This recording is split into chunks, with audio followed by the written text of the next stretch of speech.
नमस्कार, मी शीतल स्वागत करते आपल्या यूट्यूब चॅनलमध्ये. महालक्ष्मी पूजन. आमच्या घरी महालक्ष्म्या नाहीत, पण महालक्ष्मीसारखीच आम्ही कळस पूजा करतो.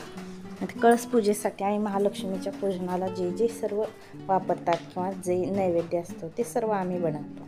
सर्वात प्रथम उठून सकाळी दारामध्ये रांगोळी काढली आणि केली नैवेद्याची तयारी सुरू केली. त्यामध्ये आज हिरव्या पालेभाज्यांचे भाजी असते आणि फळ मुटके असे देवीला नैवेद्य असतो, तर ते मी बनवत आहे.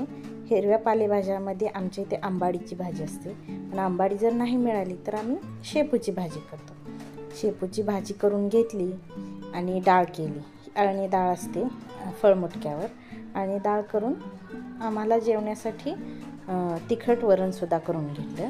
आणि ते पीठ मळून घेतलेलं आहे, गव्हाचं पीठ मळून सर्व बाजूला करून ठेवलं.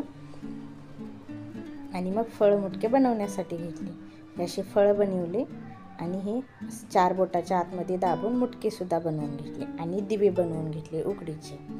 उकडून दिवे असतात आमच्या इथे. 2 लक्ष्मी असल्या की 10 दिवे असतात, पण आता आमच्या इथे एकच कळसपूजा आहे म्हणून मी एका कळसपूजेसाठी 5 दिवे, 5 फळ, 5 मुटके असं सर्व साहित्य बनवून घेतलं आणि भात घातला. मग आता महालक्ष्मीचं पूजन म्हटल्यावर घरामध्ये हात तर उठवावीच लागणार आहे. मग हळद कुंकू दोन्ही ताटामध्ये पाणी ओतून मिक्स करून घेतलं आणि उजवा हात कुंकवाचा आणि डावा हात हळदीचा असे मी दारापासून अंगणापासून देव्हारा आणि किचनपर्यंत सर्व हात उठवून घेतले. हे बघा, असं एक हळदीमध्ये आणि एक कुंकवामध्ये. ही 2 माझी मुलं माझी खूप मदत करतात कामात. 2 ताट धरून माझ्यासोबत येत आहे. किचनपर्यंत असं हळदी आणि कुंकवाचे हात उठवून घेतले. एक हात हळदीचा, एक हात कुंकवाचा. तोपर्यंत दिवे फळ मुटकेसुद्धा उकडून निघाले. सर्व केळीचं पान मिळालं नाही म्हणून मी कर्दळीचं पान घेतलं आहे. कुठलंही असलं तरी चालतं. कर्दळीच्या पानावर सर्व दिवे फळ मुटके काढून घेतले. नैवेद्याचं ताट तयार करून घेतलं.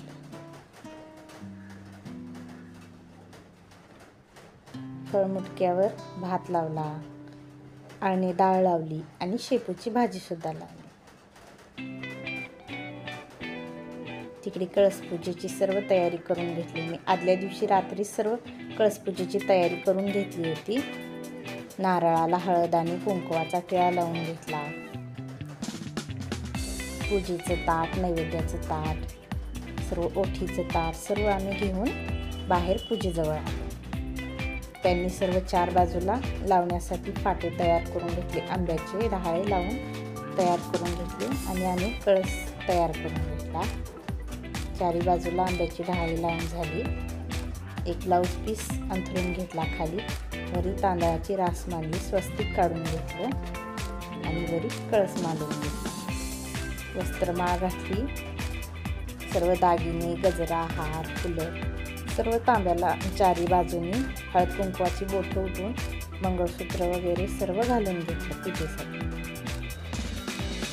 हार, फुलं, हराळी, अगरडा, बेल, पान, सुपारी, हळद, खोम, फळं सर्व ठेवून आम्ही पूजा करून घेतली. दिवे पाजळले आणि मुलांना नाम ओढून आम्ही आरती सुरू केली.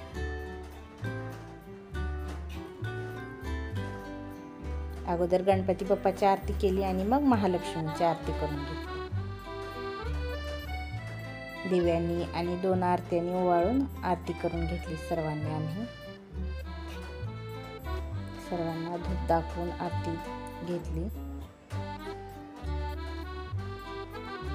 देवांची आरती करून घेतली आणि नैवेद्य दाखवला.